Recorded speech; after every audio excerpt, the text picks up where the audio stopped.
Sí, doctor, se ve su pantalla. Ya. Entonces, bueno, buenas tardes chicos. Con esta oportunidad vamos a tratar de hablar y- y sintetizar de alguna manera y tratar de llegar a algunos conceptos básicos, generales, pero muy importantes sobre eh, el aparato respiratorio, ¿no? Sistema respiratorio. Específicamente no en patología, sino en cómo nosotros vamos a investigar o estudiar este aparato, ¿no? Como, o semiológicamente vamos a tratar de identificar algunos signos y síntomas que nos ayuden a identificar enfermedades en un paciente, ¿no? Entonces yo les había dicho en alguna clase pasada que hicimos sobre historia clínica, que si nosotros hacemos una buena historia clínica, tenemos grandes probabilidades de diagnosticar al paciente de la enfermedad que le aqueja, ¿no? Y vamos a refrendar ese concepto, y ese concepto no tiene que ser olvidado, ¿no? Que tenemos que hacer una adecuada historia clínica. Ese hacer la adecuada historia clínica tiene pasos, como ustedes ya lo saben, ¿no? Los pasos de hacer la anamnesis, los antecedentes, el relato de la enfermedad. Luego el examen físico para finalmente llegar a los diagnósticos, ¿no? Entonces uno ya asume a estas alturas del curso que ustedes ya saben hacer una buena anamnesis, un buen eh, eh, extracción de los antecedentes clínicos de un paciente y también saben hacer un relato de la enfermedad actual del paciente, ¿no? Respecto al examen físico, probablemente en algunas clases han visto el examen físico general o de algunos sistemas, ya lo deben haber visto. En esta oportunidad vamos a hablar sobre el sistema respiratorio, ¿no? Es difícil hacer clases teóricas o sin haber eh, hecho prácticas, bueno, prácticas pero presenciales, ¿no? Porque no hay mejor forma que ustedes vean, toquen, puedan palpar y ver a un paciente hospitalizado y puedan inspeccionarlo y analizar la parte respiratoria para que ustedes tengan algunos diagnósticos. Bueno, pero intentaremos en estas diapositivas explicar ese proceso y trataremos de en la evolución hacer preguntas tal vez. Ya por eso necesito mucha atención de ustedes porque en cualquier momento paro y empiezo a preguntar. Entonces uno cuando habla del aparato respiratorio, de signos y síntomas del aparato respiratorio, uno siempre piensa en la tos, ¿no? Cuando ustedes le preguntan a un familiar o ven un paciente, uno de los síntomas que si presenta va a manifestar, dice tengo tos. No, pero la tos de por sí refleja algo malo, algo bueno. ¿Qué cosa es la tos, no? Entonces, hay que recordar eh, que la tos en realidad es un reflejo, ¿no? Y es un reflejo que se produce en las personas o en los seres vivos, en este caso, por la irritación de las vías respiratorias. Entonces, si un paciente presenta tos, quiere decir que hay una irritación en las vías respiratorias, sean vías respiratorias altas, sean vías respiratorias bajas. Tienen que recordar que las vías respiratorias altas son, bueno, lo que ustedes conocen todo hasta la tráquea, y las vías respiratorias inferiores empiezan desde la tráquea hasta el alvéolo pulmonar, pues. Entonces, la tos es muy general como síntoma, ¿no? Porque puede ser una afectación de la faringe, puede ser una afectación de las cuerdas vocales y producir tos, como puede ser una neumonía, por ejemplo, donde hay afectación de los alvéolos que va a producir tos, o una afectación de los bronquios. Entonces, cualquier tipo de irritación en estas vías respiratorias, como reflejo va a producir la tos. Entonces, el hecho que un paciente tenga tos si bien es cierto, nos enfoca que lo más probable es que las vías respiratorias estén afectadas, no nos dice el lugar de la afección, ni tampoco qué tipo de afección tiene. Entonces, para determinar el lugar de la afección y el tipo de afección que tenga, tendremos que sacar o ver algunas características de este síntoma, ¿no? Que es la tos. Cuando uno evalúa la tos, tiene que evaluar algunas características, por ejemplo, la duración. La tos puede ser de duración o de un episodio agudo o puede ser de un episodio subagudo crónico, ¿no? Refiere la literatura agudo, le consideran menor de 7, algunos dicen menor de 14 días, ¿no? Pero eso no es algo que ustedes deban memorizar. Lo que tienen que saber es que es un tiempo corto, ¿no? La tos o la duración aguda y la subaguda crónica, que es más de 14 días. ¿Y por qué es importante identificar la duración? Porque las patologías que pueda presentar una persona van a depender o van a poder como separarse o diferenciarse si una tos es aguda o una tos es subaguda o crónica. Para algunos ejemplos, ¿no? Si un paciente inicia con tos y esta tos es de menos de 7 días de duración, voy a pensar, por ejemplo, en estos ejemplos que hemos puesto acá, ¿no? Una infección viral, una infección bacteriana, de cualquier parte de las vías respiratorias, pero una infección aguda viral bacteriana, o porque se metió un cuerpo extraño en las vías respiratorias y te produce tos.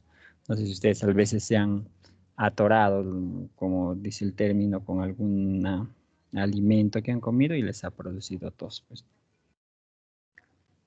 Entonces, estos cuadros son agudos, ¿no? Pero hay cuadros crónicos de tos también, o subagudos, donde la duración ya es más de 7 o más de 14 días en algunos casos. Cuando es más de 7 o más de 14 días, nosotros ya no pensamos en infecciones virales, en infecciones bacterianas o un cuerpo extraño, por ejemplo, ¿no? Sino pensamos en otras enfermedades que son de curso crónico. Por ejemplo, la tuberculosis. Un paciente que tiene tuberculosis no tiene una tos aguda, tiene una tos que ya es de bastante tiempo de evolución. El asma, por ejemplo, que se presenta en los niños, no es que le produce tos aguda, sino es una tos crónica. Si un paciente tiene un cáncer en el pulmón, en las cuerdas vocales, laringe, faringe, tráquea, también le produce tos, pero crónica. La fibrosis pulmonar, que es un estado en el cual el pulmón, como dice el término, se fibrosa, producto de varias situaciones, por ejemplo, silicosis, asbestosis, humo de cigarro, humo de las cocinas y esto, lo que va a dañar el pulmón y va a producir una tos crónica. Entonces, eso se tiene que evaluar en el paciente, la duración de la tos. Otra característica es la calidad, ¿no?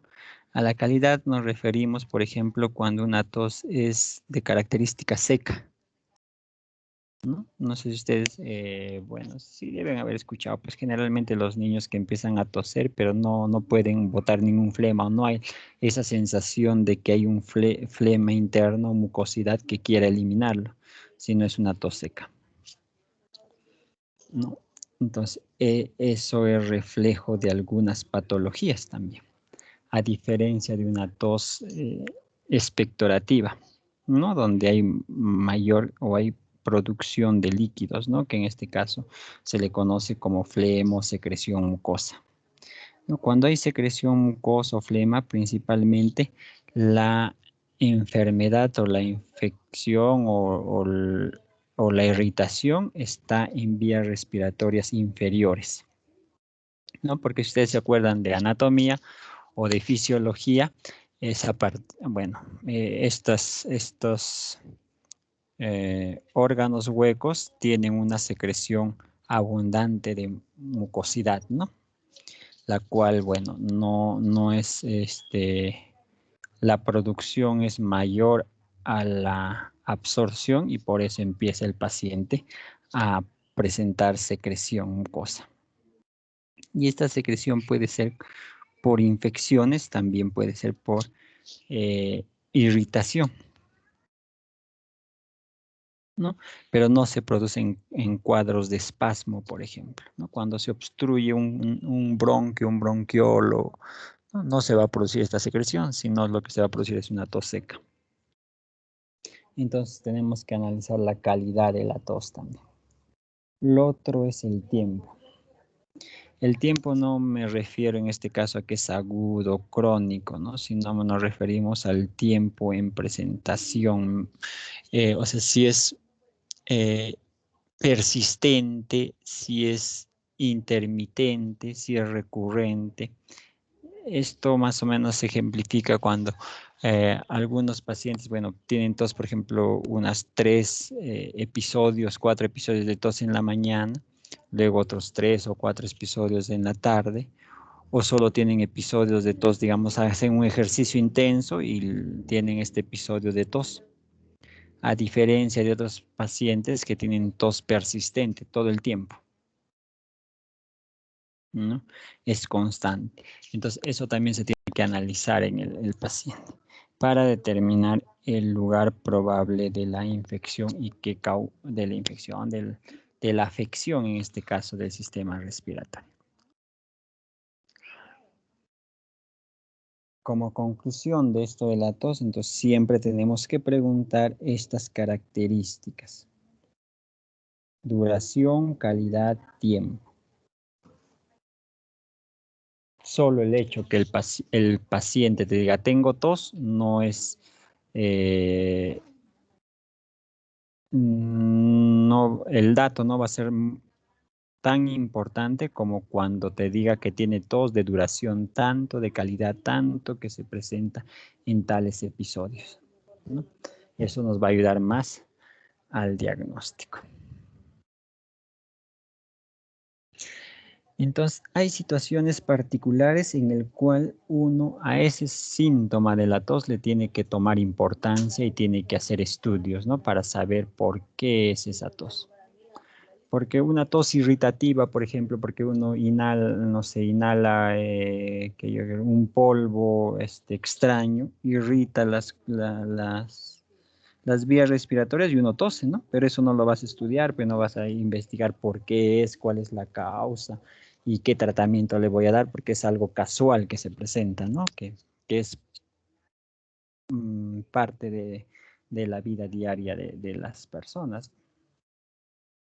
Pero cuando se acompaña de estos síntomas, sí debemos tener un poco de cuidado, ¿no? Si esa tos se acompaña de fiebre, porque una de las principales afecciones del sistema respiratorio son las infecciones. Y las infecciones en su mayor parte de casos se acompañan de fiebre. Entonces, si se acompaña de fiebre, uno tiene que parar el ojo a esa tos y tratar de estudiar. Si esa tos es productiva, crónica y abundante, ¿no? Cuando esta tos se convierte en una tos productiva, con secreción, en pocas palabras, y esta secreción es abundante, uno tiene que parar la oreja a esta tos. Si se acompaña de hemoptisis. ¿Qué es la hemoptisis? Es la secreción de sangre, ¿no? Cuando se produce el reflejo de oxígeno, cuando se elimina sangre de las vías respiratorias, ¿no? Sean superiores o inferiores, principalmente inferiores, ¿no? Eso se le llama hemoptisis. Cuando esa tos se acompaña de dolor, ya sea dolor torácico, dolor del cuello en este caso, dolor faríngeo o dolor de garganta, cuando se produce, se acompaña de esto, tenemos que estudiarlo. Cuando se acompaña de disnea, que el paciente aumenta su frecuencia respiratoria, se pone cianótico, aumenta su frecuencia cardíaca también de por sí y el paciente se ve agitado cada vez más, ¿no? En esos casos nosotros tenemos que estudiar por qué se produce esa tos. Entonces acá yo pongo algunos ejemplos, por ejemplo, de inicio agudo de la tos o de tos de causa aguda, ¿no? Por ejemplo, un neumotórax. ¿Qué es un neumotórax? Preguntaré al auditorio para que no se me duerma. Ornella Joana Palacios. Ornella debe ser. ¿Estás presente o es falta?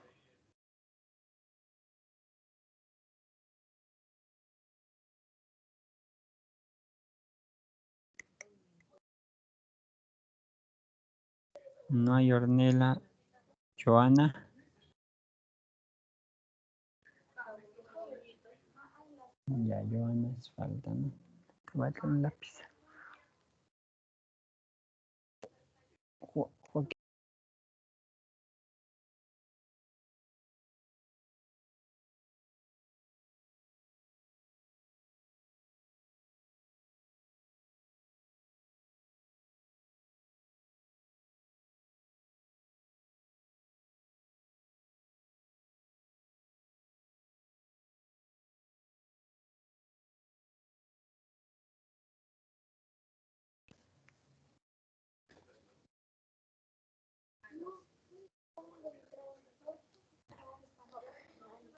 A ver, Dora Aurora Ramos. ¿Está presente? Sí, buenas tardes, doctor. A ver. Aurora o Dora, como te digo, no sé cómo. ¿Qué es la hemoptisis? No, la hemoptisis. Es Hemoptisis no, Lemo. neumotórax. Me estoy perdiendo. ¿Qué es un neumotórax? ¿Sabes? ¿No sabes? ¿Has escuchado al respecto?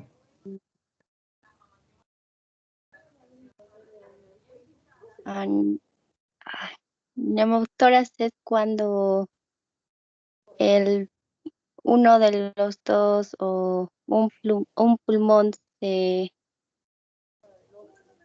¿cómo se dice?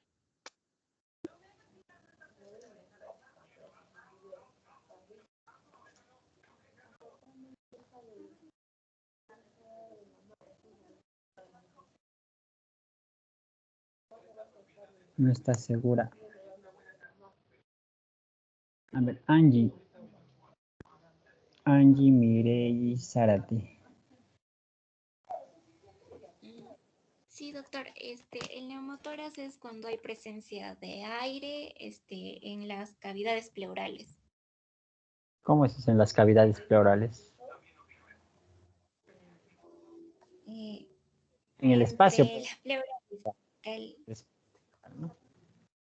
disculpe, doctor. En el espacio pleural debe ser, ¿no? Sí, espacio pleural. Ya. Angie, ¿no?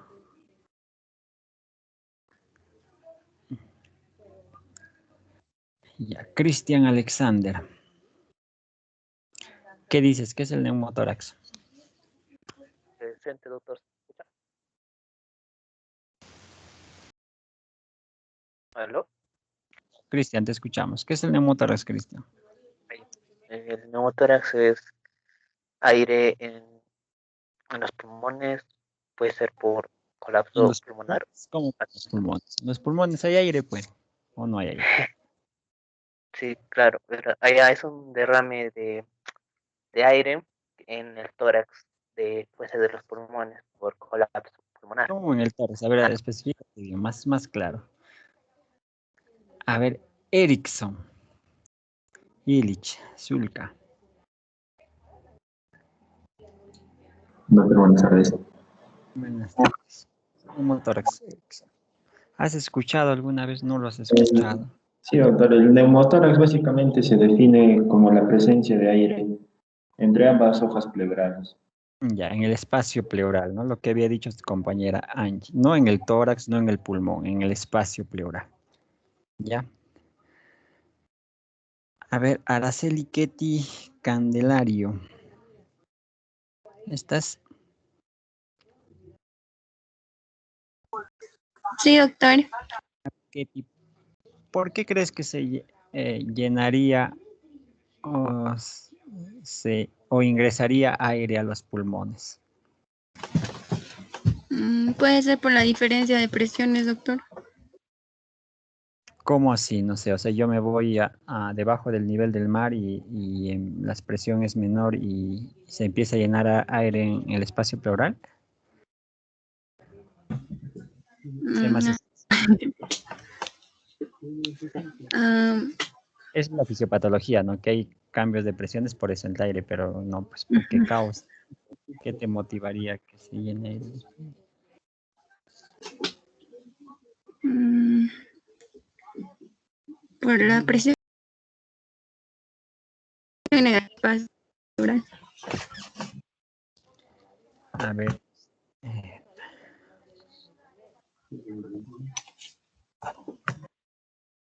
A ver, Johan. Doctor, buenas tardes, ¿Qué presente. tal, Johan? A ver, Johan, dime, ¿por qué crees que se llenaría aire en los pulmones? Mm, Una causa que leí, doctor, es que cuando hay enfermedades, doctor, patologías que pueden dejar secuelas de un espacio, ¿no? O sea, cuando atacan al parénquima pulmonar, dejan un espacio, entonces cuando estas ya no se recupera el tejido pulmonar, entonces como que se llena de aire, ¿no? Entonces cuando hay un contacto con la pleura, estas tienden a reventarse, digamos, entonces de esta manera pueden pasar el aire que estaba dentro del parénquima pulmonar al espacio pleural. A ver, vamos definiendo bien. O sea, nosotros tenemos, imagínense a los pulmones y los pulmones están dentro de una bolsa, ¿no? Entonces, esa bolsa que cubre los pulmones tiene dos capas y dentro de esa capa está el espacio pleural. Estamos quedando que el neumotórax es cuando en ese espacio pleural se llena de aire, ¿cierto?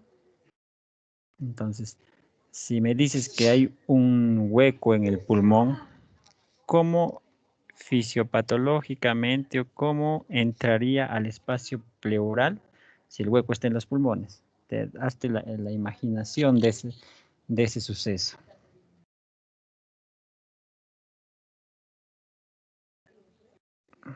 ¿Qué dices, Johan?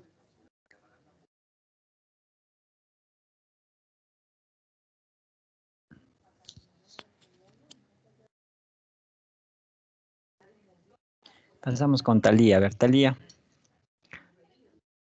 Talía Porta Quinto. Buenas tardes, doctor. A ver, Talía. ¿Por qué crees que por qué crees que se produciría un neumotórax? ¿Cuál sería la causa de que se llene aire en el espacio pleural?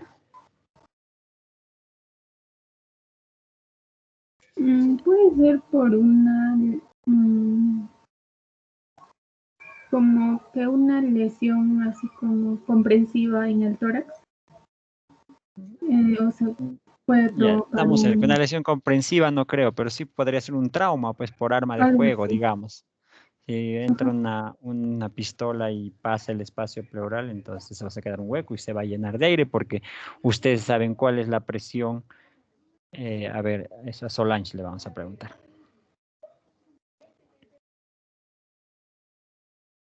Solange, la presión en el espacio pleural, ¿cuál es? ¿Cuánto es?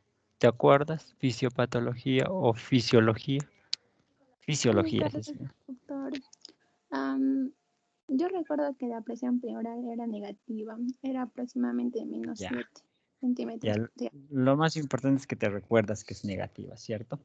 Entonces, ¿qué quiere decir? Si es que le hacemos un hueco al espacio, digo, a la pleura, sea visceral o pleura parietal, ¿qué va a pasar con el aire? ¿Va a salir de ese espacio pleural o va a ingresar al espacio pleural? O lo que haya, pues, ¿no? O el agua, no sé. ¿Qué va a pasar, Solange? Por esa presión negativa. Mm,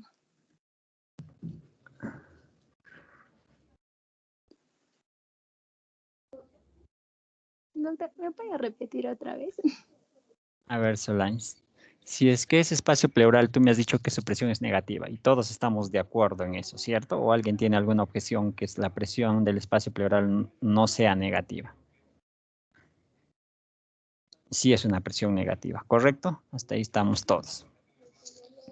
Si yo le hago un huequito a la pleura parietal, digamos,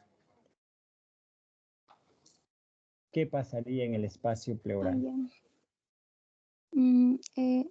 Tanto aire o líquido como que Va a ingresar pues ese espacio, ¿cierto? ajá, va a Porque es una entrar. presión negativa, Ajá, porque va a ser como un succionador, va a chupar y se va a ajá. llenar de aire, ¿cierto? Entonces, si es que hay un traumatismo con una contusión o hay una herida por arma de fuego, entonces va a hacer ese hueco y el aire del exterior va a ingresar, o el líquido del exterior va a ingresar a ese espacio pleural. Entonces, si el pulmón ustedes saben que está lleno de aire, los pulmones, no estoy hablando del espacio pleural, los pulmones. Si se rompe la pleura visceral, el aire de los pulmones, ¿a dónde va a pasar? Al espacio pleural, pues. Y se va a producir lo que se llama neumotórax. Entonces, una de las causas de neumotórax es que se dañe la pleura parietal o la pleura visceral. ¿Por qué motivo? Puede ser por una herida,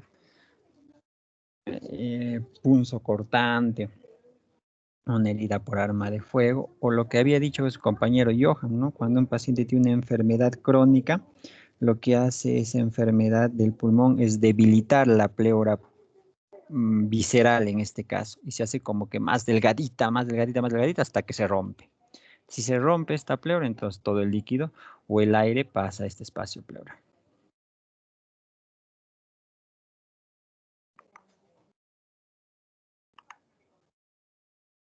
Listo. Se ve las diapositivas, ¿cierto? Sí, doctor. Sí, ¿no? Entonces, como ustedes están viendo, esa situación del hemotórax, ese llenado de aire en el espacio pleural, ¿es algo agudo o es algo crónico? ¿Ustedes creen que va a demorar 1 mes, 2 meses en llenarse poquito a poquito ese espacio pleural cuando sabemos que la presión del espacio pleural es una presión negativa? ¿O va a ser brusco, va a ser muy rápido? ¿Qué dice Solange? Va a ser rápido, doctor. Va a ser rápido, ¿cierto? Entonces, entonces tenemos que ver un paciente entonces que tenga neumotórax,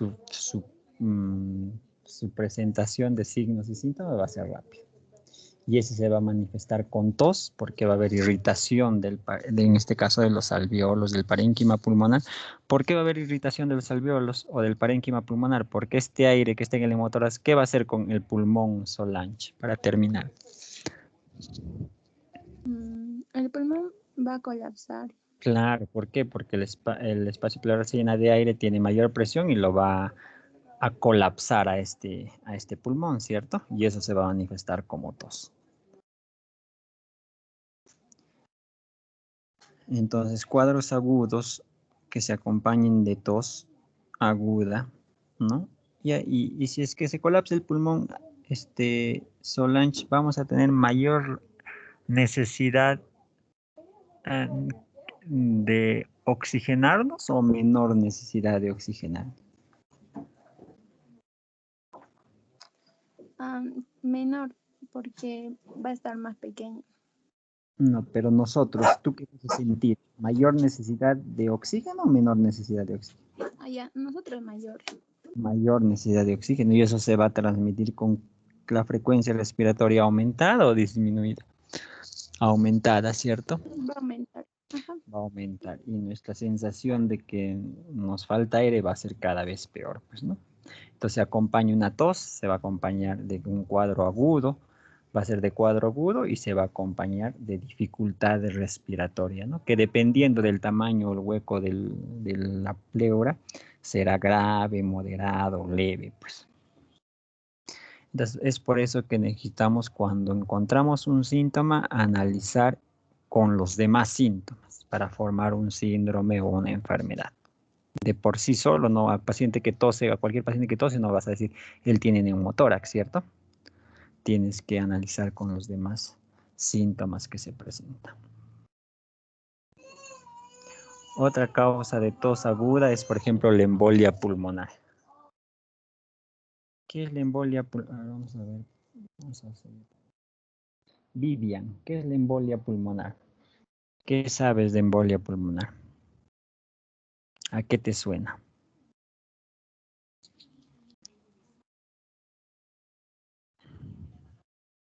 Vivian, Ariana, ¿está así? Sí, ¿no? Vivian, ¿a qué te suena el término embolia pulmonar? Cuando se va a dar un bloqueo. No te escucho muy bien. Eleva tu audio porque sí se escucha muy lejos. ¿Me escucha? Se te escucha bajito, pero a ver. Ya, les decía que cuando se va a dar un bloqueo, a ver si un émbolo en lo que es las vías respiratorias, bueno, en el pulmón en sí. La embolia van a ser en las vías respiratorias, en el pulmón. ¿Dónde va a ser la embolia? O la obstrucción, para que se llame embolia pulmonar.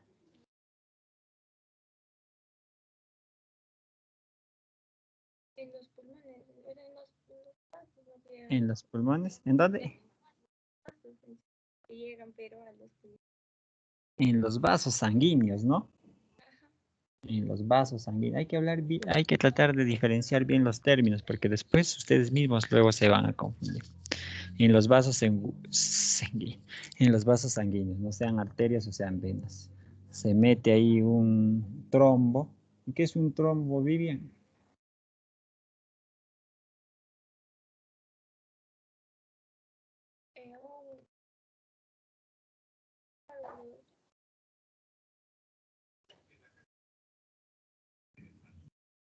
A ver, Rosemary que nos ayude. Rosemary, ¿qué es la embolia pulmonar? Doctor, es la obstrucción de la arteria pulmonar, o sea, por un trombo que tal vez se ha formado en una parte, principalmente se forman son trombos venosos profundos, las cuales se pueden desprender y esto van a viajar y pueden llegar hasta la arteria pulmonar y bloquearlo, obstruirlo. Ya. Estamos entonces más o menos claros en eso. No solamente en la arteria pulmonar, pueden ser en las venas pulmonares también. En un vaso sanguíneo de la circulación menor. Entonces, eso produce la embolia pulmonar.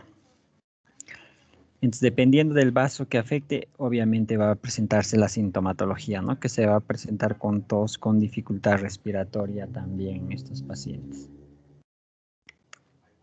Y aparte, pues el paciente para que haya embolia pulmonar se agregará algún otro síntoma, ¿no? O alguna otra condición, por ejemplo, que sea diabético, que sea hipertenso, que esté en anticoagulación, que tenga problemas cardíacos, entre otros. Cuando esta tos es de inicio subagudo, que puede ser de horas o días, ya se presentan en otras enfermedades, ¿no? Por ejemplo, en el caso del asma. El asma es una condición. ¿Qué es el asma? A ver, vamos a ver acá. Renzo, ¿qué es el asma? ¿Qué sabes del asma? Lo debes haber escuchado alguna vez. ¿Estás, Renzo?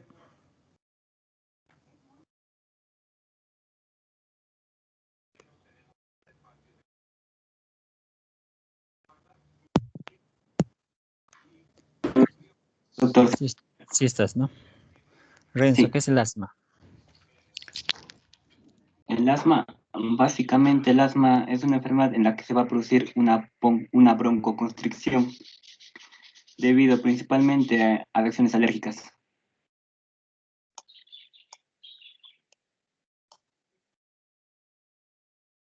A ver, Renzo, una repetición, por favor, no te escuché. Acá me hablaron y no te puedo escuchar. Es una enfermedad que se produce básicamente por una broncoconstricción debido a exposición a ciertas sustancias alérgicas. Que o puede ser también genético, ¿no? Pero la idea es que hay una broncoconstricción, ¿no? Sí, Ya, entonces esa broncoconstricción se manifiesta como irritación también, pues, y esa irritación de las vías respiratorias también se va a manifestar como una tos, ¿no? Entonces, en causas de tos subaguda, podríamos decir, está, por ejemplo, el asma, la neumonía también, ¿no? Le llaman acá subaguda cuando se presenta pues en horas a días, a diferencia del agudo, que es instantáneo prácticamente, ¿no?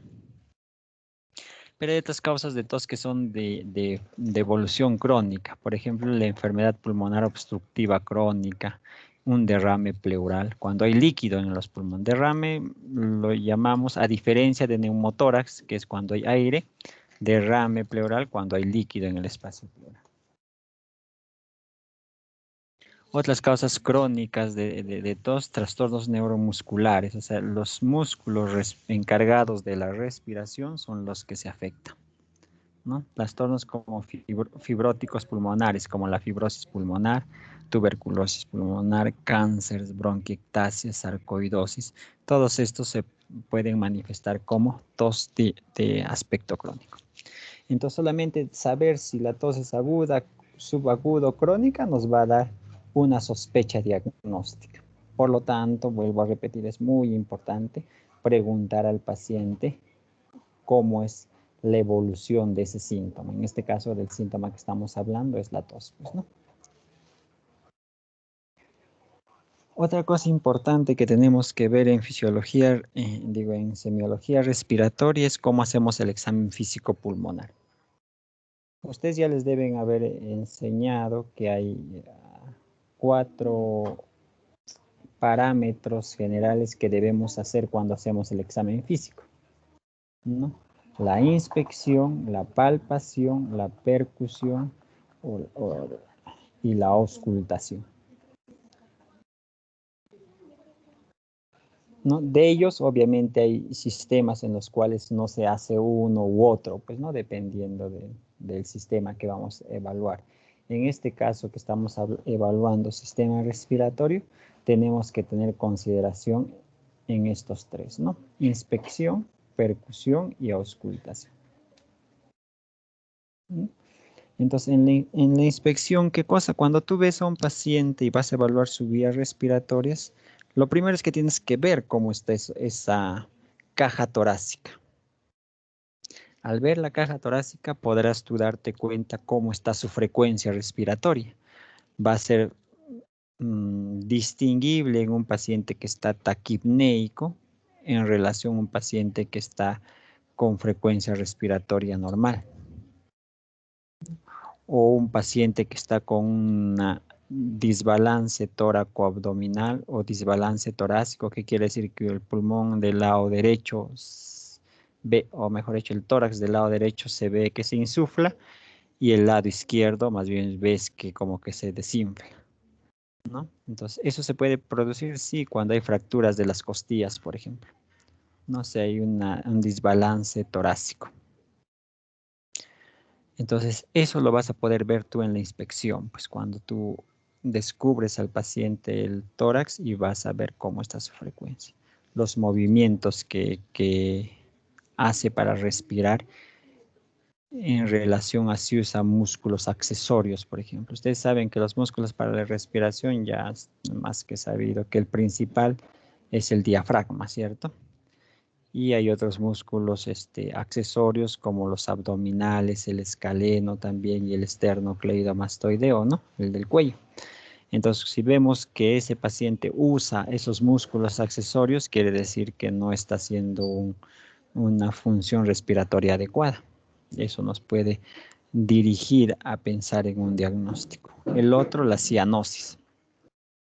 Se define por cianosis que se pone azul, cianótico, ¿no? Azul o hipoxémico, zonas distales del cuerpo, ¿no? En este caso los dedos de los pies, de las manos, o estas pueden progresar a manos y todo eso, o labios, ¿no? En mucosa, o labios, claro, en los labios, pues, ¿no? Donde se va a ver un tinte azulado por la hipoxemia que se produce.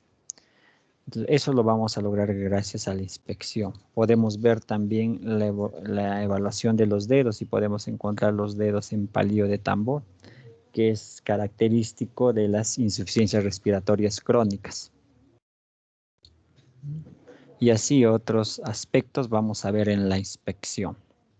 Vamos a ver si hay una herida en el tórax, ¿no? La coloración, si hay algún tipo de lesión diferente, ¿no? En el tórax. Entonces es muy importante evaluar, ver esto. Luego se hace la palpación. Se puede palpar el tórax para ver principalmente si hay alguna tumoración, alguna colección, pero no tanto para evaluar el pulmón, sino para evaluar la parte superficial del sistema respiratorio, ¿no? Del tórax. El otro examen importante para evaluar vías respiratorias es la percusión.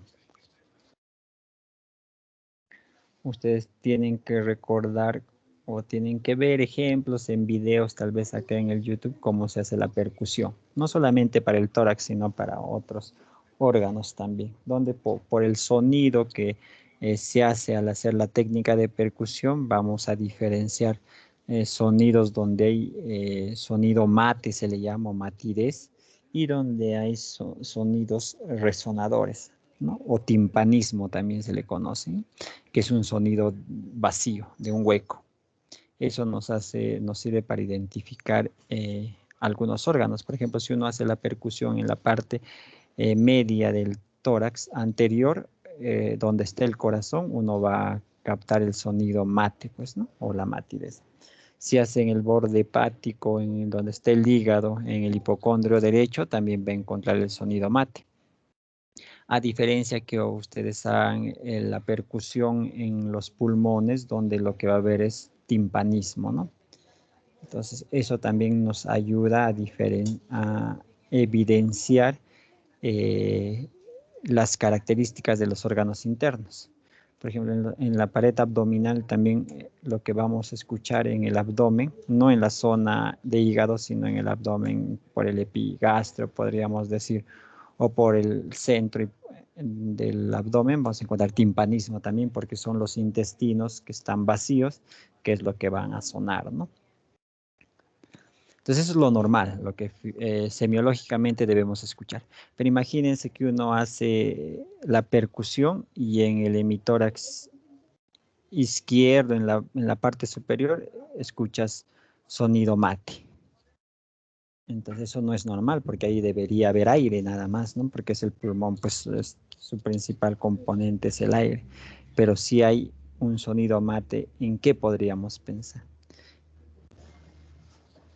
Entonces vamos a preguntar.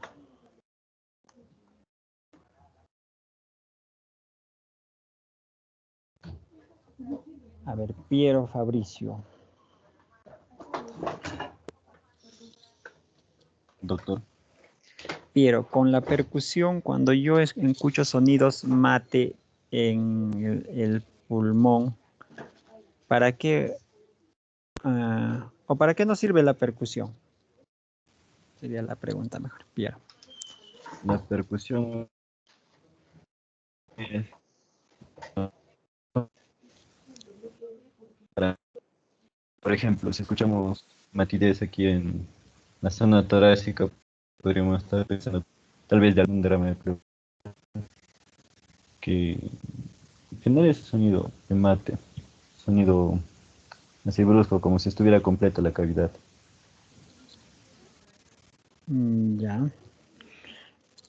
Ya, a ver, Lisette, ¿estás por ahí?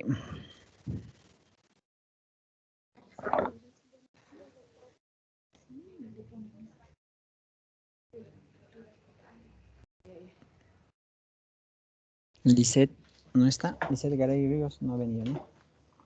Lisette.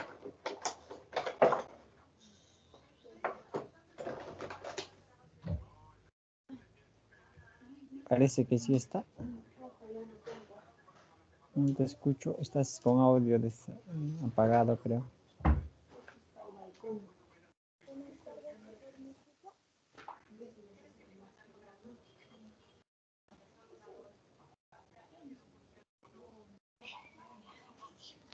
Bueno, no escuchamos a Lisette. No sé si me parece que estuviese, pero no le escucho.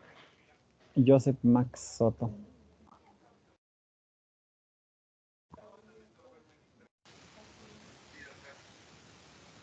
Ya, ya yo sé. A ver, dinos. ¿En qué patologías tú escucharías sonido mate en los pulmones? Ejemplos.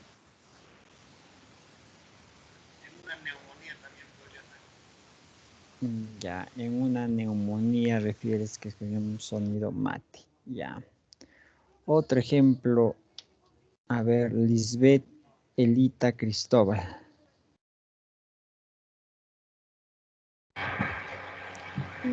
Doctor, también podría ser por un traumatismo, un hemotórax. En un hemotórax. Hemotórax, cuando hay sangre en el espacio pleural, ¿cierto? Ahí también podríamos escuchar sonido mate. Guillermo Manuel. Otra enfermedad que podría producir sonido mate. Un derrame pleural, doctor, en general. Ya, un derrame pleural, que es casi parecido a un hemotórax, pues, ¿no? Porque es líquido también. Harold Anthony Valverde. Doctor, A ver, ¿en qué enfermedad escucharía sonido mate? doctor, ¿puede ser en la tuberculosis? Depende, pues la tuberculosis, si ha formado cavidades, ¿tú escucharás sonido mate? Ah, bueno, cuando se ha formado cavidades, no, al inicio puede ser. Al inicio, pues cuando está en forma neumónica, ¿no? Sí. Ahí podrías escuchar sonido mate. Ya. ¿Y qué percutirías, Jesús, si es que un paciente solo tiene un pulmón, el pulmón derecho, y en el izquierdo no hay pulmón? Porque lo operaron o porque fue una malformación congénita, la idea es que solo tiene un pulmón y el otro pulmón no hay. Si tú le haces la percusión, ¿qué sonido escucharías? ¿Está Jesús? Sí, doctor. ¿Qué dices?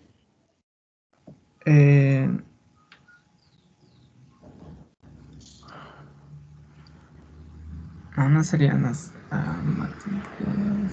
hay idea. A ver. ¿Y si es que hubiese un neumotórax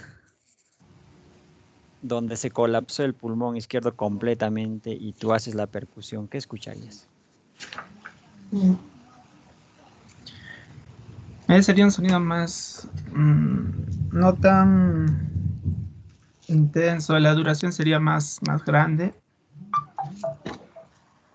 Algo así, doctor. Entonces acá vamos a ver eso, ¿ya? Entonces, cuando nosotros percutimos el pulmón, estamos hablando del sistema respiratorio, ¿ah? Tenemos que diferenciar estos sonidos. La matidez, la resonancia y la hiperresonancia. La resonancia y hiperresonancia es un sonido timpánico, como si fuese un espacio hueco. No sé si ustedes cómo podrían hacer este ejercicio en casa, donde sería más brusco el sonido. Ustedes, no sé, deben tener, supongo, todos un balde en casa, un balde grande, llenen la mitad de agua y la mitad, bueno, obviamente está sin agua. Esto ciérrenlo y hagan la percusión, el ejercicio de percusión y van a diferenciar el sonido donde hay agua a diferencia donde no hay agua, ¿no? El sonido donde hay agua lo vamos a considerar como un sonido de mate, ¿no? Porque hay un cuerpo ahí. Y en donde está el aire vamos a tener como un sonido timpánico. Ese sonido timpánico puede ser, o sea, la resonancia puede ser normal o puede haber hiperresonancia. Hiperresonancia se presenta principalmente en casos donde solamente hay aire. Pero si es que hay aparte de aire algún tejido, podríamos decir, solo es resonante. Entonces, si hay un neumotórax, lo que nosotros vamos a ver es hiperresonancia cuando hacemos la percusión. ¿Ya? Y esa hiperresonancia también se puede diferenciar o se evalúa con en la palpación y la evaluación de las vibraciones vocales. Para eso, a ver, vamos a preguntar. Aquí, no, Guillermo le pregunta. Ay, ¿a quién le he preguntado? Franz Lawrence. Sí, doctor. ¿Puedes repetir la pregunta? ¿Tú has escuchado qué son las vibraciones vocales cuando evalúan pulmones? Debes haber hecho en práctica, supongo. No recuerdo bien, doctor, pero si no me equivoco se refiere a cuando dicen 33, esa parte. ¿Ya? Esa vibración. Esa vibración cuando pones la palma o una parte de la mano y le haces repetir la palabra 33 y sientes como un temblor pues de la mano, ¿no? Esa se llama vibraciones vocales. Ajá. Entonces, por la transmisión del sonido, al decir 33, el sonido se va a transmitir por las vías respiratorias. Exacto, y en todo caso, si no se transmite correctamente, es sinónimo de una obstrucción. Más o menos así. Y si hubiese líquido, habría mayor, las vibraciones vocales estarían desaparecidas o estarían aumentadas. Aumentadas, doctor. ¿Qué dicen? A ver, ¿a quién le vamos a preguntar?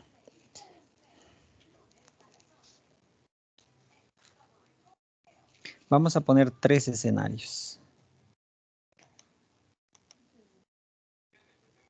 A ver, un ratito. Kai, Bonnie, Paredes.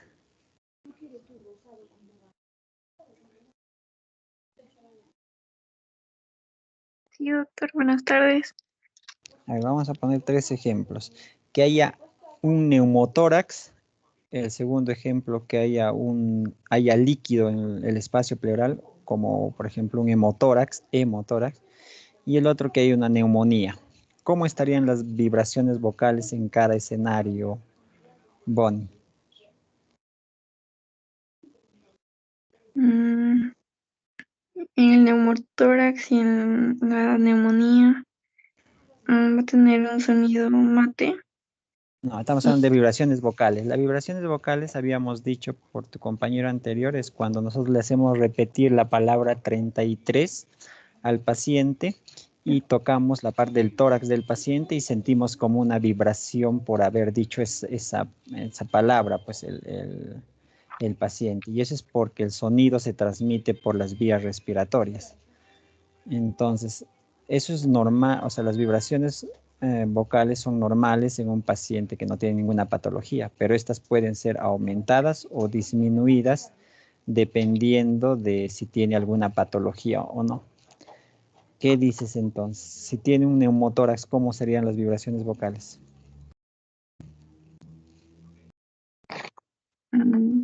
Si tiene un neumotórax, sería como que más claro el sonido, más vibración. A ver, ¿qué dice?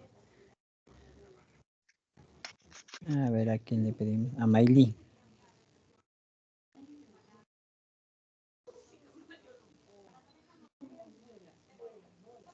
Mayli Briseida.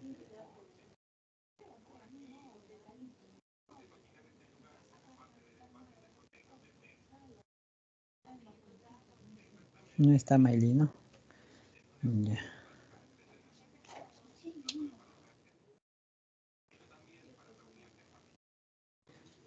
Silvia Street.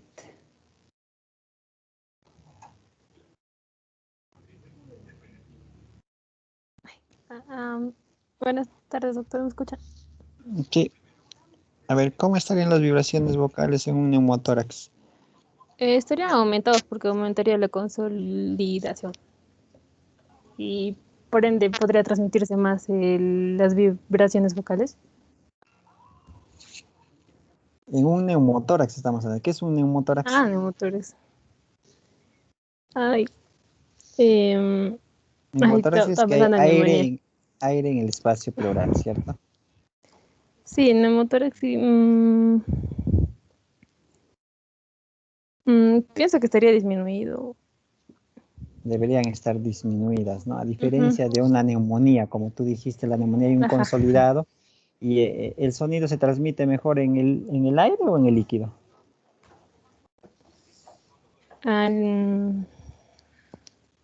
Esa es pregunta Aire. del examen de admisión. No, en el líquido no es doctor. Claro, en el líquido se transmite mejor, pues. El sonido se Para las transmite ballenas, mejor. ¿verdad?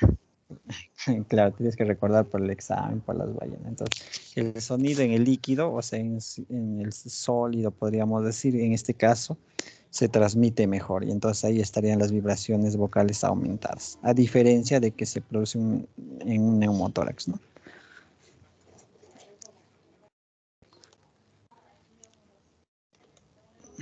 Ya. Entonces, otra cosa que tenemos que evaluar en los pulmones es la auscultación. Y al auscultar el pulmón, nosotros usamos el estetoscopio, pues, ¿no? Y ahí eso lo tienen que ver ustedes en la práctica, pues. Lo que normalmente es escuchamos un sonido,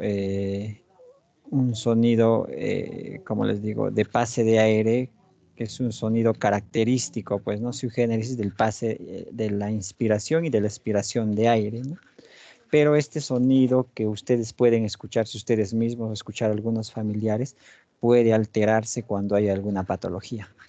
Por ejemplo, los crepitantes. Los crepitantes se produce, el sonido de crepitantes es un sonido que podría ser comparable cuando ustedes friccionan un papel, ¿no? Ese sonido que se produce a la fricción de un papel, ese es un sonido crepitante. Ese crepitante se manifiesta, ¿por qué? Porque los bronquios, o mejor dicho, los alvéolos no dejan salir o entrar el aire, ¿no? Están como obstruidos. Y esos crepitantes pueden producirse dentro de la inspiración, en la expiración, o pueden ser tardíos también, o pueden ser de los dos, tanto en inspiración o expiración. Otro sonido importante es los sibilantes, ¿no? Los sibilantes es como, bueno, es como dice, ¿no? Sibilante es un silbido, ¿no? Es un silbido que se produce tanto en inspiración o expiración en los pacientes que tienen patología bronquial principalmente. Se llama estridor, es un sibilante también, pero que cambia el nombre estridor cuando se producen en bronquios mayores. Cuando se producen en bronquios menores se le conoce como sibilantes. Entonces, este cuadro es importante que ustedes lo sepan para que puedan diferenciar e interpretar algunos sonidos o algunos datos en el examen físico que reflejan alguna patología. Por ejemplo, cuando hay un derrame pleural, digamos como en este ejemplo que vemos acá la figurita y acá vemos en líneas que hay líquido, nosotros lo que vamos a ver en ese momento, uno, es disminución de la expansión de esa parte del pulmón. Y eso lo vamos a ver gracias a la inspección, ¿no? Que puede ser, tendrías que tener mucho entrenamiento para ver la diferencia de la expansión del pulmón. Cuando haces la percusión, lo que vas a encontrar es matidez, porque hay líquido, lo que habíamos dicho, ¿no? ¿No? Este líquido no está en el pulmón, sino está en un espacio externo, pleural. El sonido se va a transmitir bien en los pulmones, pero en el espacio pleural no se va a transmitir, por eso va a haber una disminución de la resonancia vocal. Entonces, de las vibraciones vocales van a estar disminuidas.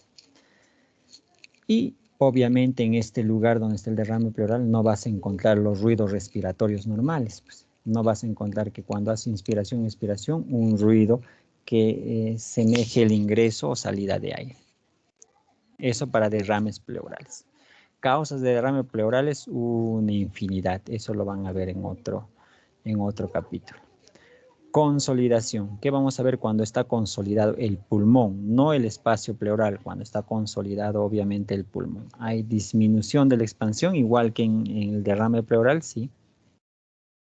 Igual va a haber matidez porque es un espacio que se va a comportar como un sólido, ¿no?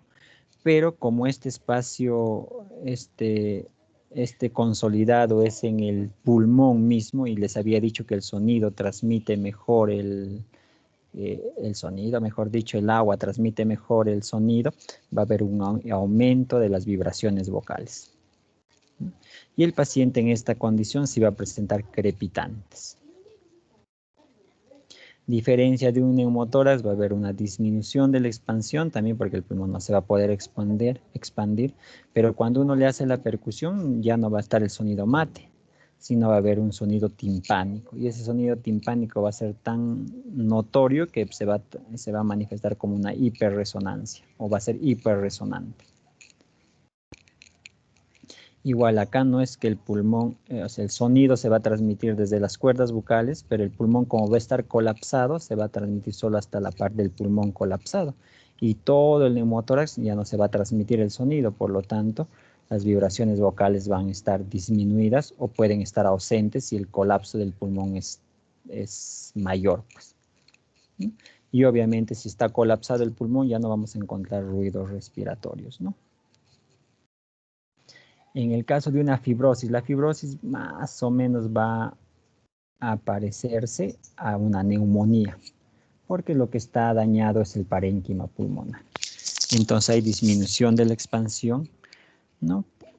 Pues en la percusión vamos a encontrar matidez, va a haber aumento de la resonancia vocal y vamos a encontrar ruidos respiratorios bronquiales, vamos a encontrar crepitantes, muy parecido al consolidado en una neumonía. La diferencia de estos crepitantes van a ser bueno, el sonido tendríamos que escucharlo en la práctica, ¿no? Van a ser diferentes al de la neumonía, ¿no?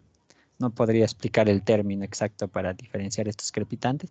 Algunos le llaman crepitantes húmedos, ¿no? Pero eso también, ¿qué es un crepitante húmedo? Me van a decir, ¿cierto? Eso tendríamos que hacerlo en la práctica para que ustedes puedan diferenciar a qué es un crepitante húmedo y qué es un crepitante seco.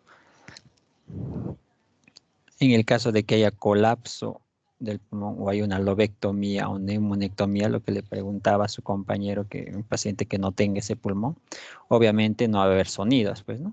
Porque no hay pulmón, pues, ¿no? Se va a encontrar una matidez en esa zona unilateral, disminución de la resonancia, no se va a transmitir el sonido porque no hay pulmón, obviamente, y obviamente no va a haber ruidos, pues, ¿no?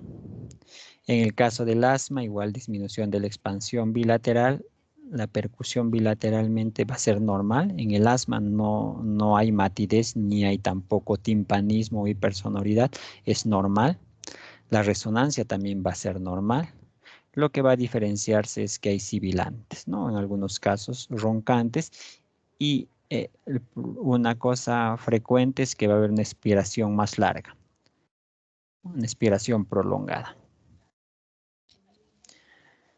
Listo. Si uno entonces va haciendo el análisis de este tipo de examen físico, va a poder determinar más o menos qué está pasando en el pulmón. Si hay líquido, si hay aire, si hay un consolidado, si hay el bronquio está tapado, no está tapado. Y dependiendo de esa condición, ya uno va a poder analizar patologías que producen ese tipo de alteración. Otro síntoma importante en la fisiología respiratoria es la hemoptisis, ¿no? Ya les había dicho que la hemoptisis es la expectoración de sangre de las vías respiratorias, pues, ¿no? Se considera hemoptisis masiva cuando hay más de 100 mililitros de sangre por hora o más de 500 mililitros en 24 o 48 horas. Porque es importante diferenciar la hemoptisis leve, moderada de la hemoptisis masiva, porque la hemoptisis masiva te pone en peligro la vida del paciente, ¿no? Y tiene que ser de acción urgente. ¿Cuáles son las causas de hemoptisis? Un paciente puede botar sangre por la boca y esta se puede deber a varias causas, ¿no? Entonces, dentro de la parte respiratoria, algunas de las causas las estamos mencionando acá. Uno, la bronquitis, ¿no? Es una causa de hemoptisis, pero esta hemoptisis es muy leve, o sea, rasgos de sangre, podríamos decir. Pero cuando se producen bronquiectasias, ¿qué son las bronquiectasias? Ustedes, a ver, vamos a preguntar para saber si hay alguien que no sepa qué es bronquiectasias.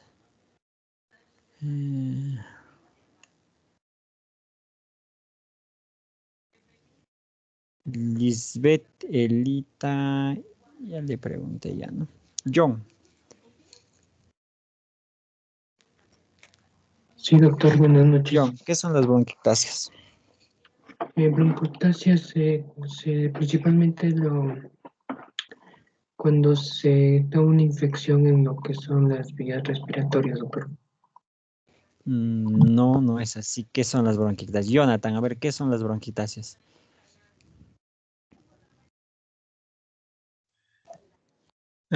Doctor, es cuando se produce un daño en las vías respiratorias, produciendo una dilatación de estas vías. ¿De qué vías? A las vías respiratorias. Jonathan, ¿de qué vías respiratorias? ¿De la tráquea? No, los bronquios básicamente. Los bronquios terminales principalmente, ¿no? Los bronquios. O los bronquiolos, ¿no? En este caso, cuando hay dilatación de estos, se producen las bronquiectasias. O cuando hay una ruptura masiva de los alvéolos y hacen como un hueco, podríamos decir, ¿no? Entonces, eso se le llaman bronquiectasias. Esas bronquiectasias, como ustedes lo han visto, hay una dilatación de los bronquios o una destrucción de los alvéolos y forman como unos alvéolos más grandes, podríamos decir. Y eso esa destrucción de esa pared es lo que va a producir sangrado, ¿no? Y eso se va a manifestar como hemoptisis. Entonces, en nuestro medio, la causa más frecuente de hemoptisis son las bronquiectasias. Entonces, las bronquiectasias pueden ser producidas por la fibrosis quística, pueden ser producidas por una tuberculosis, por un aspergiloma, por un absceso pulmonar o por una neumonía. Entonces, eso dentro de las causas infecciosas e inflamatorias de hemoptisis. Causas neoplásicas de hemoptisis, tenemos el cáncer de pulmón, ¿no? Que puede también producir hemoptisis. Causas cardiovasculares que producen hemoptisis, la embolia pulmonar, ¿no? Es la principal causa de hemoptisis. La insuficiencia cardíaca, como la estenosis, traumatismos, cuerpos extraños o fístula, también son causas de hemoptisis. Otras causas de hemoptisis menos frecuentes, las vasculitis, las enfermedades autoinmunes. Como están dando cuenta, el hecho solamente de tener hemoptisis, el paciente te limita a una serie de causas, no es que sea por una causa única. Entonces, nosotros tenemos que estudiar cuál de estas causas se presenta en determinado paciente. Y eso, ¿cómo va a ser? Con la historia clínica, ¿no? Con un buen evaluación o relato de la enfermedad. Entonces, ¿cómo nosotros hacemos para localizar el sitio de la hemorragia? Porque hemoptisis es que salga sangre, ya les he dicho, de las vías respiratorias. Pero nosotros tenemos que determinar de qué lugar sale esa sangre, ¿cierto? Y para eso nosotros podemos hacer varios procedimientos, ¿no?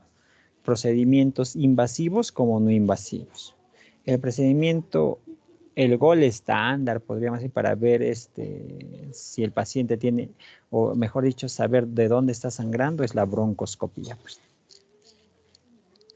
La broncoscopía es a través de una cámara dirigida, ir a los bronquios y ver qué bronquio está sangrando. Pues identificar el bronquio sangrante y tomar una muestra de esa zona para ver por qué ha sangrado, ¿no?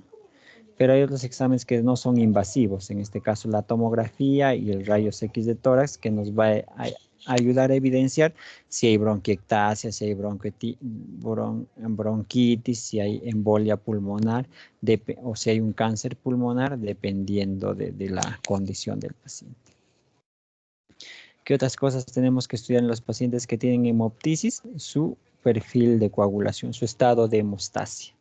Cómo están las plaquetas y cómo está el perfil de coagulación para ver si ese sangrado que tiene el paciente no es simplemente por una alteración de su sistema de coagulación y no porque haya un daño mecánico en los pulmones.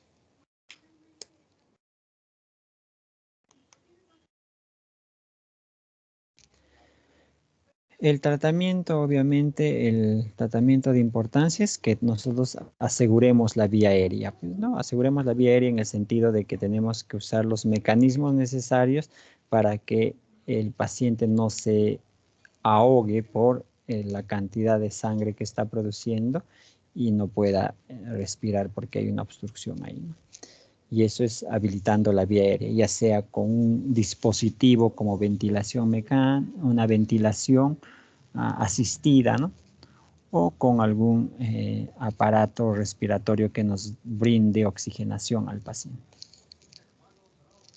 Y lo otro es controlar la pérdida de sangre, ¿no? Ya dependiendo de la causa, la idea es controlar la pérdida de sangre. Si es por una bronquiectasia, por ejemplo, dar medicamentos que bloqueen el reflejo tusígeno, que el reflejo tusígeno es el que irrita los bronquios y hace que el paciente sangre más. Entonces eso se podría hacer.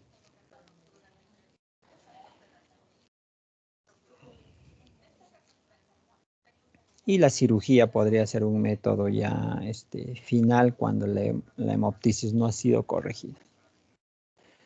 Causas de hemoptisis ya les había mencionado: tuberculosis, insuficiencia ventricular izquierda, embolia pulmonar, el cáncer bronquial, trastornos de la coagulación, traumáticos, ¿no? Hablando de bronquiectasias, que es una de las causas de esta hemoptisis, ¿no? Ya saben que la definición de bronquiectasias, no vamos a hablar mucho del tema. Lo que sí vamos a hablar son de este punto, ¿no? Que es necesario que ustedes lo puedan grabar, ¿no? Los sonidos que se escuchan en el examen físico normal, no tanto de percusión, frémito, murmullo respiratorio, transmisión vocal es las vibraciones vocales y ruidos agregados, ¿no? O sea, otros ruidos diferentes al sonido normal. En consolidado ya les había dicho que la percusión es mate, el frémito está aumentado, hay un murmullo respiratorio que es bronquial, ¿no? La transmisión vocal está aumentada y lo que vamos a encontrar son crepitantes. En el caso de asma también, en caso de enfermedad pulmonar, estas diapositivas las voy a dejar a ustedes para que lo puedan revisar y lo puedan grabar estos ejemplos.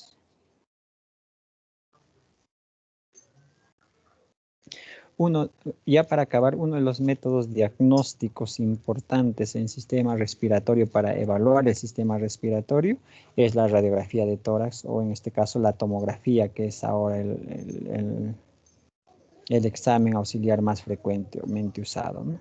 Y eso nos va a servir para poder diferenciar o para poder suponer que el paciente tiene alguna de estas patologías. Por ejemplo, si tiene en la radiografía de tórax o en la tomografía un consolidado solitario, un nódulo que es menor de 3 centímetros o una masa mayor de 3 centímetros, nosotros vamos a pensar, por ejemplo, que es un cáncer. Podemos pensar que es un absceso bacteriano, una infección fúngica, la granulomatosis de Wegener, un nódulo reumatoideo. Si es que es un infiltrado y no un consolidado, pensamos en neumonía, un cáncer, una neumonía por radiación, bronquiolitis, infarto pulmonar. Si este daño no es solamente en un localizado, sino es difuso en ambos pulmones, ¿no? Y es intersticial, nosotros pensamos en la fibrosis pulmonar idiopática, sarcoidosis, neumocistosis, por ejemplo, las infecciones virales, como en este caso el COVID, que es la pandemia que estamos viviendo, produce un daño intersticial, difuso, ¿no? Y ahí vamos viendo causas por las cuales nosotros podemos sugerir con la radiografía de tórax o la tomografía de algunas patologías del pulmón. Ahí quedamos, chicos. No sé si hay alguna pregunta para poder cerrar la clase.